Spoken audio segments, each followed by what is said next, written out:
How to fix Apex Legends unable to connect to EA servers? First step, restart your device. Once the restore complete, after move on with next step, open Steam, click Library, click Apex Legends, right click Properties, click Updates.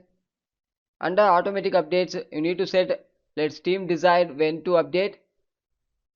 Click it, select the option, then move on with next step, click Install Files, click Verify Integrity of the game file and wait for some time. It's actually verifying your game files.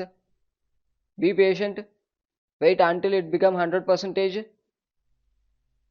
Once complete, after it will throw up the message successfully validate, then move on with next step.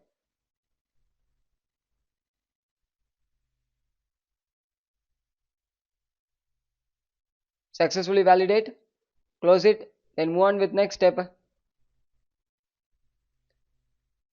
Search for Windows Defender Firewall, click it,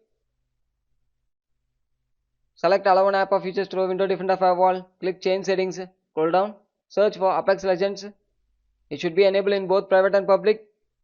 Scroll down and search for Steam. It should be enabled in both private and public. If it's not enabled means you need to enable it. If the application not having means you need to add the application. Click allow another app, click browse, go to C drive, program files, Steam. You get the application, click it and add it. Once adding, after click OK in the bottom side, then move on with next step. Click settings, click network and internet settings, scroll down, click advanced network settings, click network reset and click reset now. Thank you.